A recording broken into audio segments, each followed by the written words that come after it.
Hey guys, Ira Coleman here, the founder of Fluent Hustle. I'm super excited to have our Facebook Live this Friday here at ESQ Legal. I'm here with the owner, founder of ESQ Legal, which is a co-working space for attorneys, technology companies, other entrepreneurs in the creative space here in Rhino out in Denver. Today's my birthday, so I'm super excited to have you on this special day with me. And Yav is our first woman on our show, so this is also a very special moment to be able to hear her story, her background, and understand who she's about and what she has going on within the legal field. So yeah, thank you very much for coming on board with us today. Thank you for having me, and first off, happy birthday. Thank you. Awesome. So the big 33, Scottie Pippen number. So we have some guests throughout the co-working space, so they might be coming in and chiming in with us for a little bit. But you reached out to me on Instagram through ESQ Legal and Fluent Hustle, and you made an awesome comment about what we're doing in the micro content we're helping out with entrepreneurs to be able to share their journey and their story. Fluent Hustle is a community that is focused on empowering, promoting, and inspiring entrepreneurs through the stories of other entrepreneurs like Yav. And in doing so, we're hoping to allow these stories to encourage others to be able to have an opportunity to say, hey, I can do it as well, or I'm going through very similar struggles. And because of that, you can navigate through this entrepreneurship journey that can sometimes be lonely, but if you put yourself around the right people, it can make a major difference. Wouldn't you agree? Absolutely. So let's talk about who you are as a person, and how you got into your career that you have now, and how you even started this business to begin with. So are you from Colorado, or? I grew up in Colorado. I'm originally from Ukraine. We immigrated to the U.S. with my parents when I was 6 years old. We lived in Chicago for a little while. I'm from Chicago. Yeah. And then we moved to Denver in the mid-'90s. I want to say 95. And I went through middle school and high school and CU here. So almost a native. Yeah, I noticed that you went to Cherry Creek High? I did, yes. Has Cherry Creek changed a lot since then? I mean, it's a big school. It's like a college campus. Oh, is it really? Yeah. Okay, well, I haven't had a chance to go over through there, but Cherry Creek's one of my favorite neighborhoods. Okay. In general. Is it in Cherry Creek neighborhood? It's no? in Greenwood Village. Oh, Greenwood Village. Mm-hmm. So that is further out... south. Further out south. Mm-hmm. Okay, because I know there's Green Valley Ranch, which is further out west, or east, I should say. Yeah. But yeah, you're down south. So I thought it was Cherry Creek High from the Cherry Creek neighborhood, but I had that completely wrong. So... Well, good. So you've traveled a lot. I have traveled a lot. Yeah, I went to law school in England. I lived in Paris for a while. My first job as an attorney was in Moscow. We lived for a year in Moscow. Moved around the D.C., Virginia area. Moved to Florida.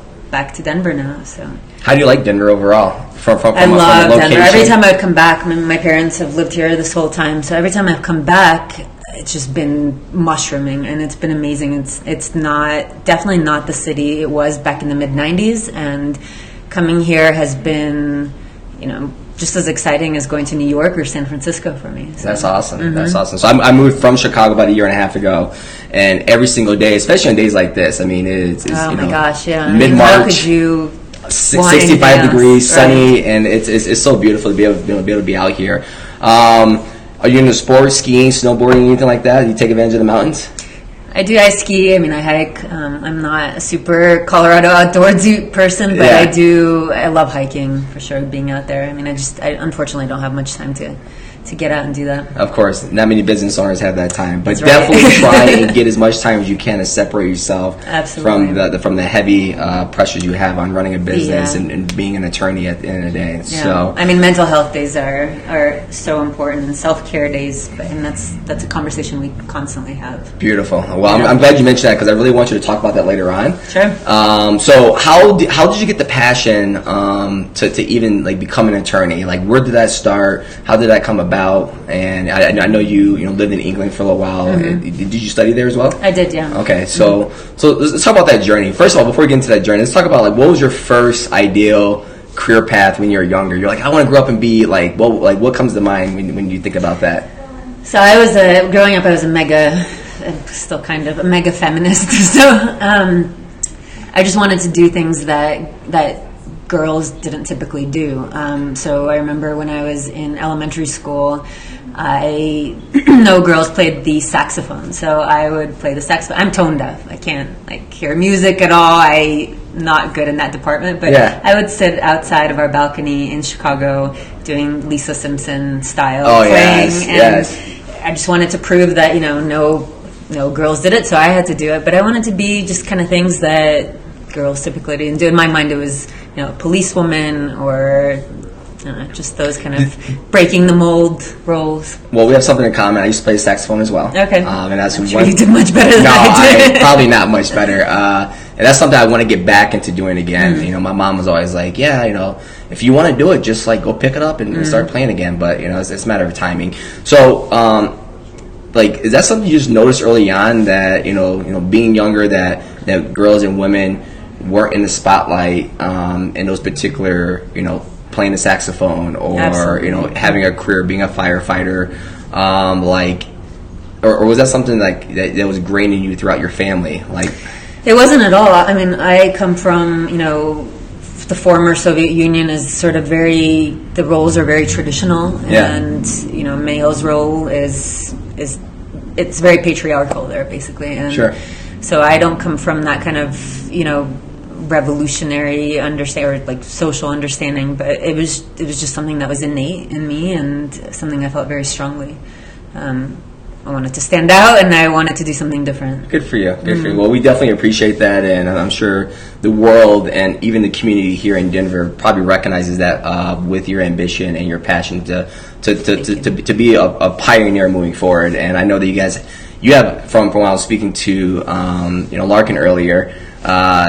She mentioned that you're heavily involved in the community, and that you and I even spoke about this. You have some key pillars of influence here throughout Denver, and I'm noticing that more and more as I'm figuring out who you are, because we didn't really get a chance to meet until maybe 2 weeks ago. Right. Coincidentally, through another program, and you noticed me. You're like, "Hey, is that Ira?" I'm not really sure, but might be. So, I recognized you. Yeah, you recognized me. So. What are you doing right now throughout Denver to make sure that you can make an impact for the women business owners and just for ladies in general? We have a lot of fantastic groups here in Denver. Everything from Women Who Start Up to Women of Denver. A lot of smaller kind of individual women that are really making a splash in this community, and really just being a part of that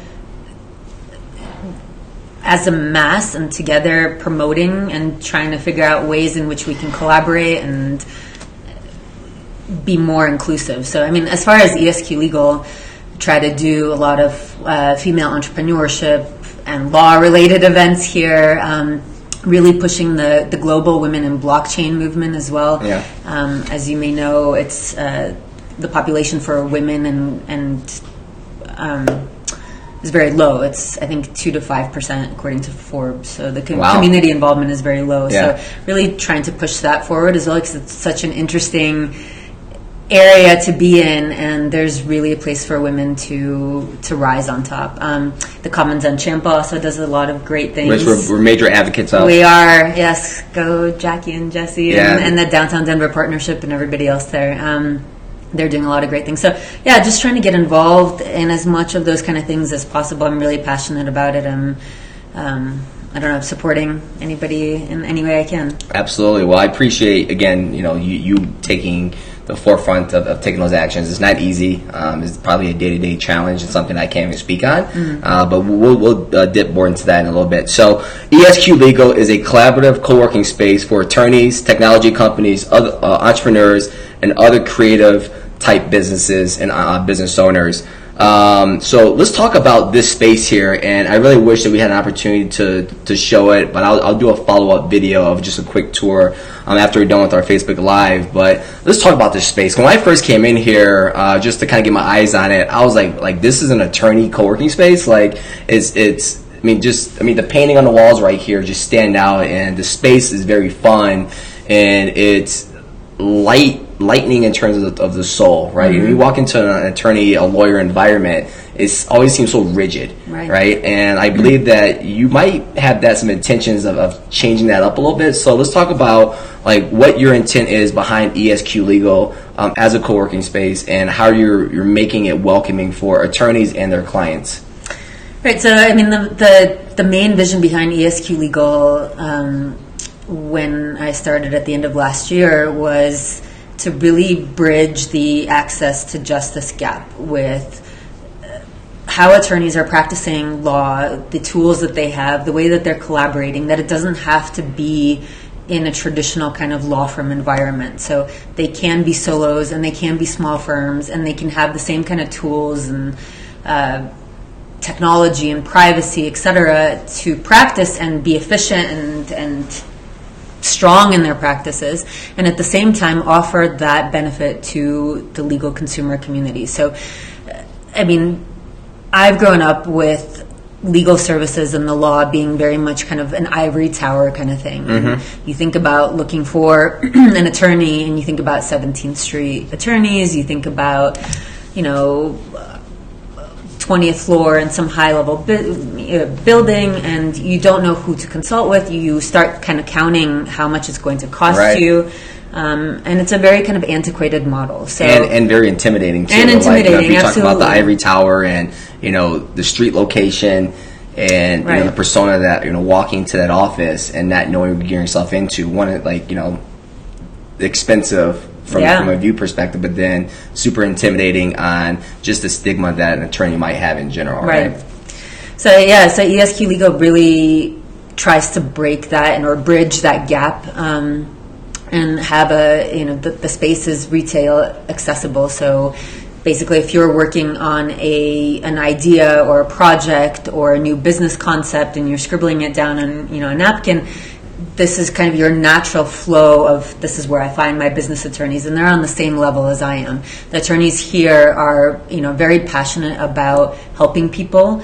They are not just looking at you as, a billable hour or a number. They really want to help you succeed in your business and offer you different kinds of models for doing so in terms of accessibility. So everything from flat fee arrangements and subscription models and just things that you typically don't know that exist, but that do. And there hasn't been enough sort of open communication about that kind of model. So this is it, And did you have your own firm prior to this? And when did a light bulb go on for you that you needed to be a disruptor in the industry?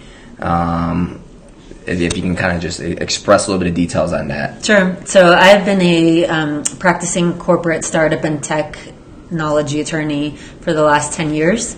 I started my career at a big international law firm. I started in their Moscow office, moved over to their DC office. Then I did some different kinds of consulting in DC. Then I went in-house as general counsel for a publicly traded technology company in Virginia. Got the experience. Yeah, and then I moved over to a startup private aviation technology company in Florida, helped them raise a couple of rounds of financing. They're now a unicorn company. And then I decided that I wanted to do my own thing. So as a solo attorney, you really miss that collaboration. It's very isolating. You really just want to go, knock on your neighbor's door and say, Hi. Hi, how are you? I'm alive.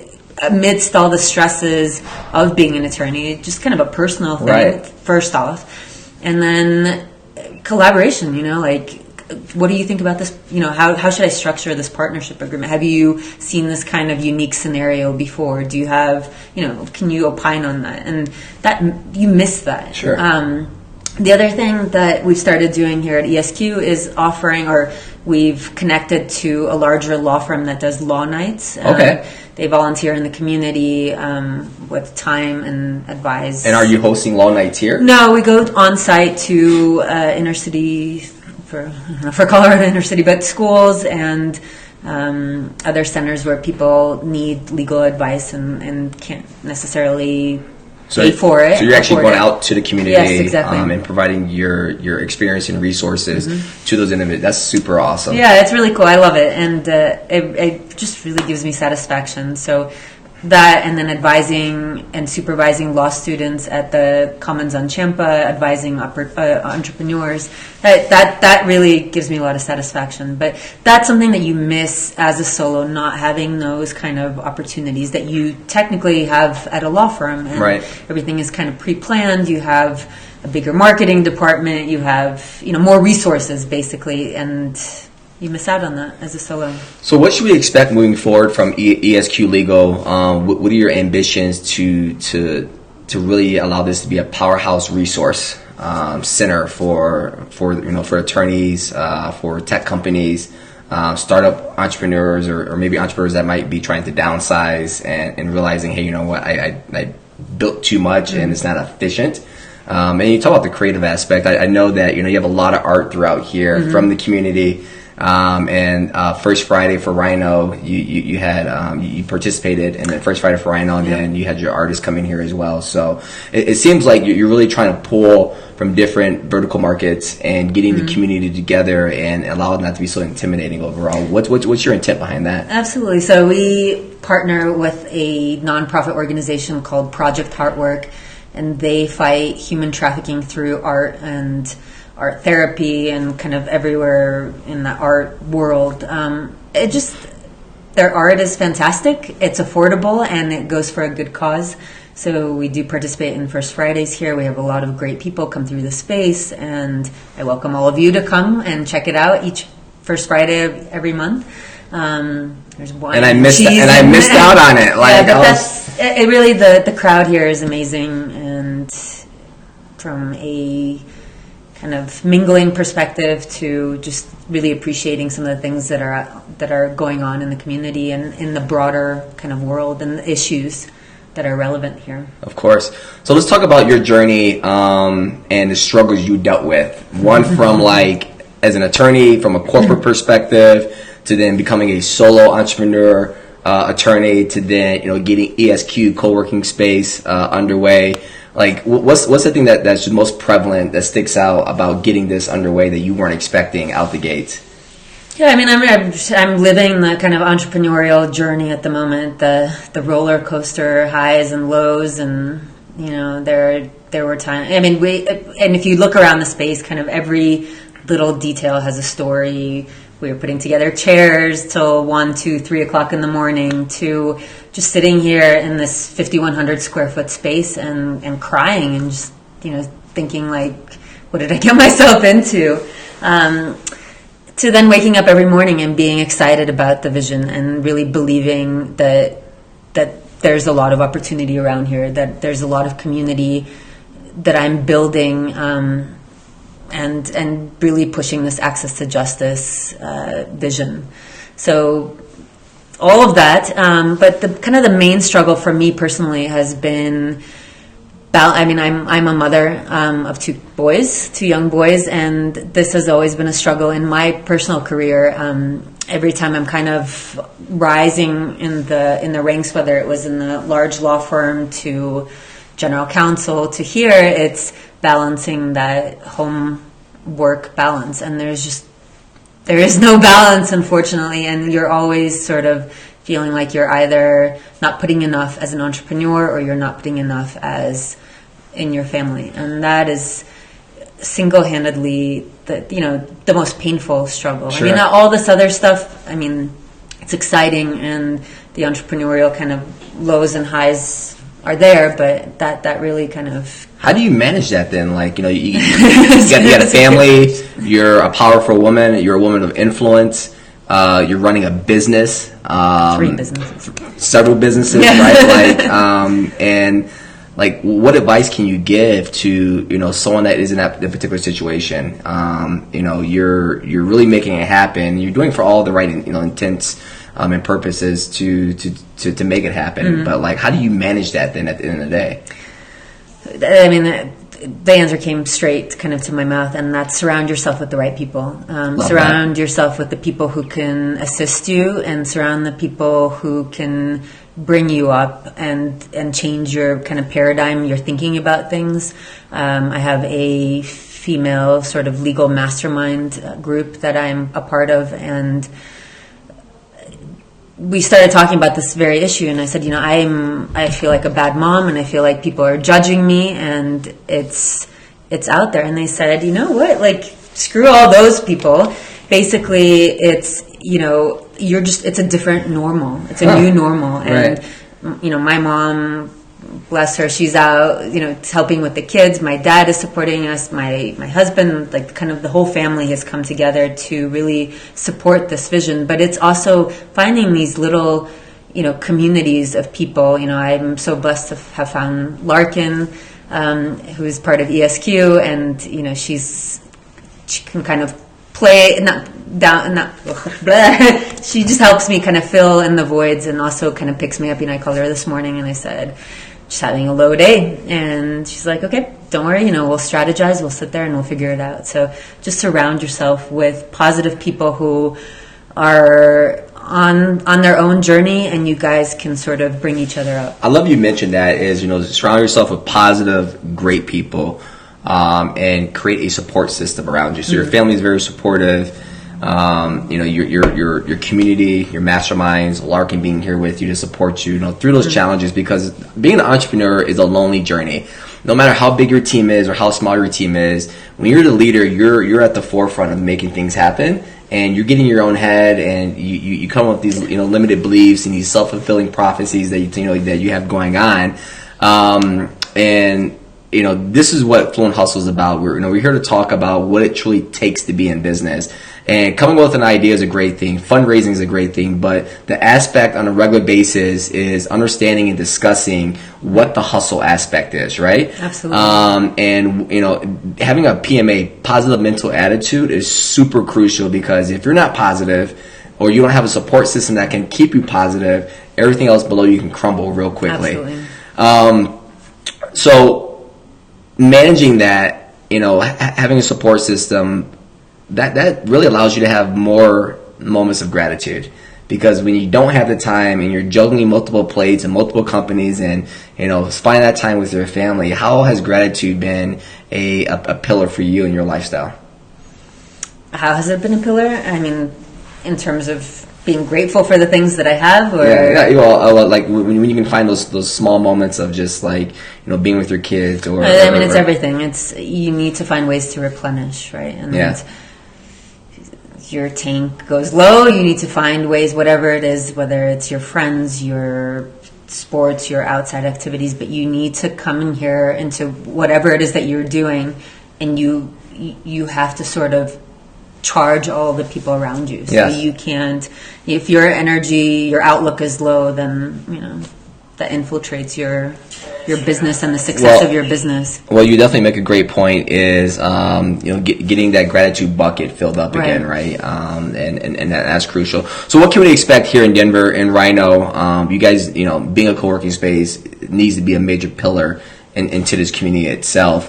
How can Denver support you, and how can Denver, really just get the word out there about what you're doing? You're doing the First Friday event. It seems like you might be having some other networking opportunities going on here. What's your biggest ask overall to really make sure that Fluent Hustle and our community in Denver itself, and Kamazan Champa, and everyone around you can say, hey, let's make ESQ Legal a successful business here in the next 2 or 3 years down the road? Yeah, thanks for putting that out there. Really, we're looking for amazing people to come and fill the space. We have offices in kind of the traditional co-working environment. We also have an amazing team of lawyers here as a resource for entrepreneurs. So just know that ESQ Legal is sort of on your wavelength, and we're accessible and we're here. As far as being an educational resource for the community, please, follow us on Facebook and Instagram and LinkedIn and our events page on our website. But we have tons of interesting things going on here. We have, on the 20th of March, we have a meetup on legal considerations for your ICO white paper. We have a law and technology event coming on the 22nd. There's a cannabis OSHA workshop that's also happening here at the end of the month. There is next Sunday, there is a yoga and mimosas event for women. I love yoga and mimosas. Yes, who doesn't?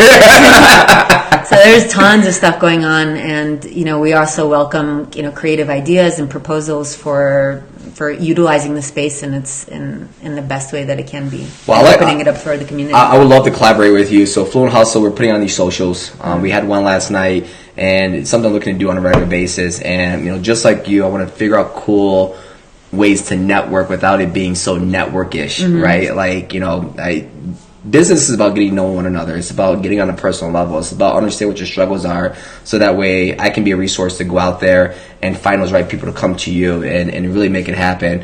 So let's definitely try and collaborate and figure out how we can do something super cool here and invite as many people as possible on an ongoing basis.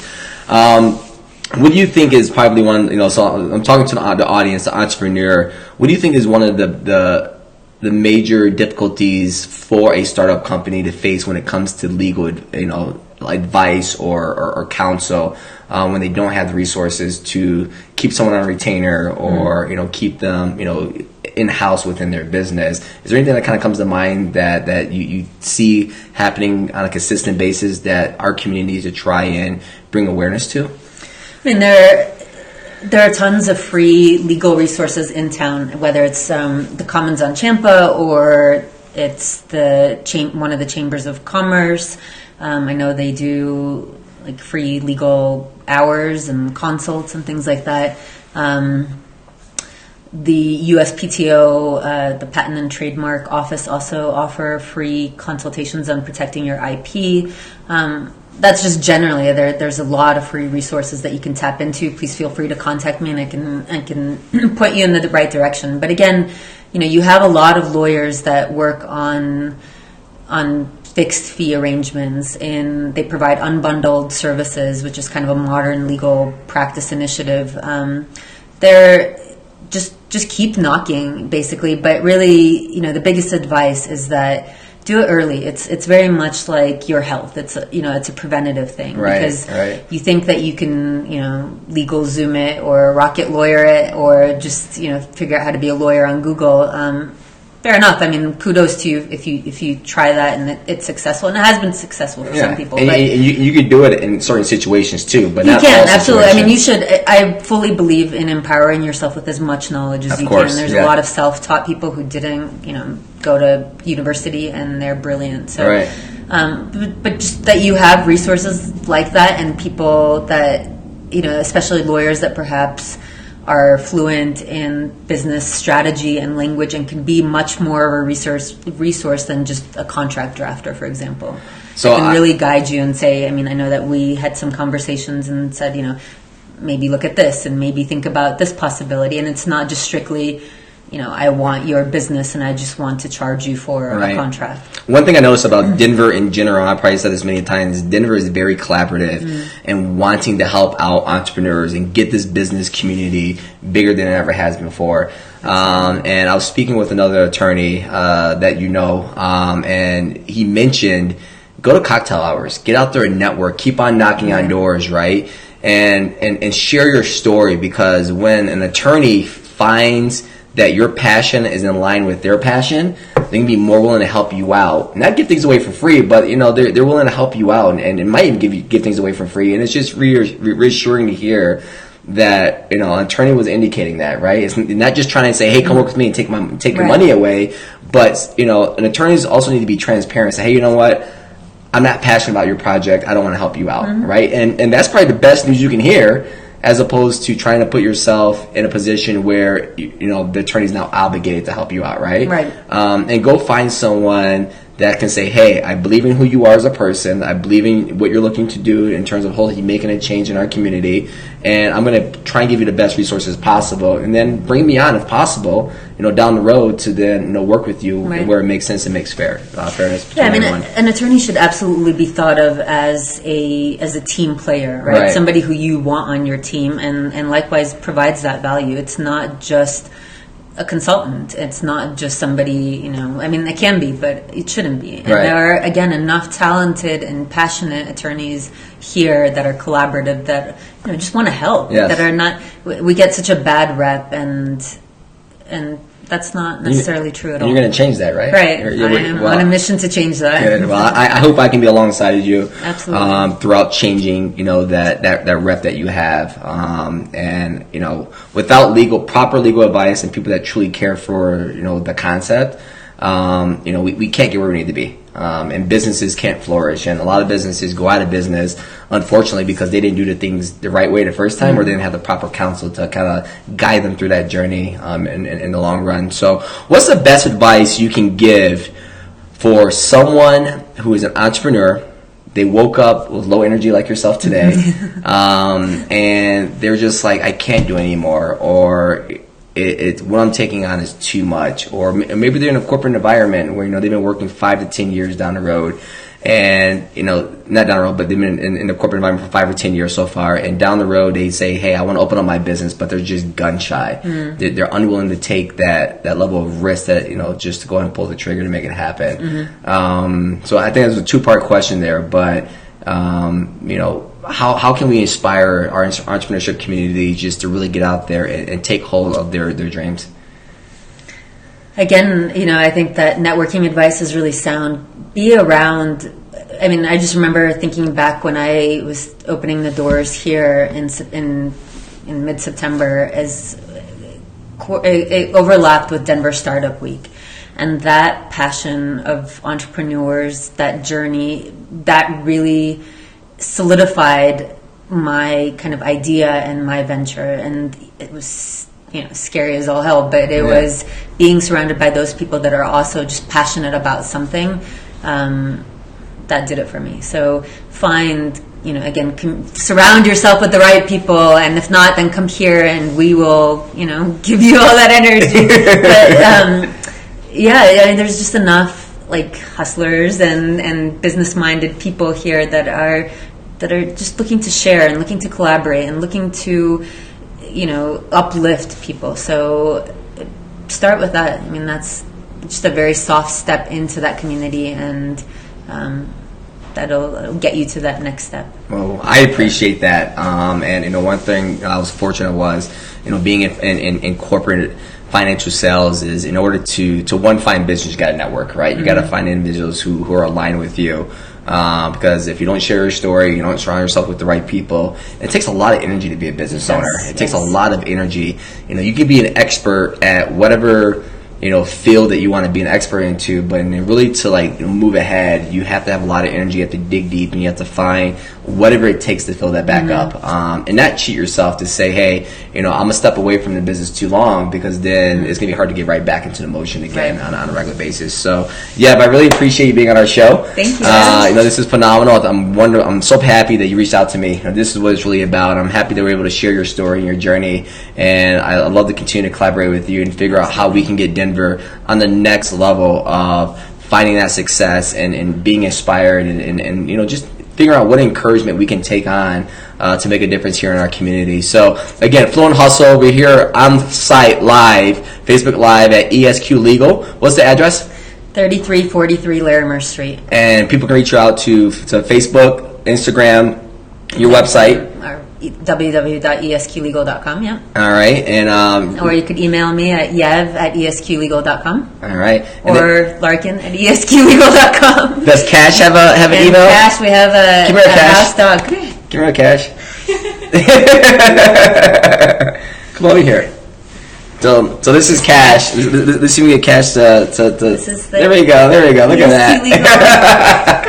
So that's the legal dog right there. So again, we really appreciate it. Please help and support Yev and ESQ Legal and the other attorneys here at this co-working space. It's a phenomenal space. I'm going to get some video later on and post that so that way you guys can get a quick glimpse about where we're at right now. So again, I really appreciate you coming on board. Great job today. Happy birthday. Yes, thank you very much. 33 years old, Scottie Pippen number. So and we'll talk to you guys soon. Again, so Fluent Hustle, we're a community that is looking to empower, promote, and inspire entrepreneurs to take their game to the next level. At times you might seem like you're complacent. At times it might seem like you're not making any progress, but that's okay. Continue to push ahead. Continue to have fun in what you're doing. I think having fun in your business is very critical, because there's going to be dark days that you don't want to have fun, and if you're not doing that, it's going to become very difficult. So continue to have fun. Continue to make a difference. Continue to inspire those around us. Thank you again, and have a wonderful day, guys.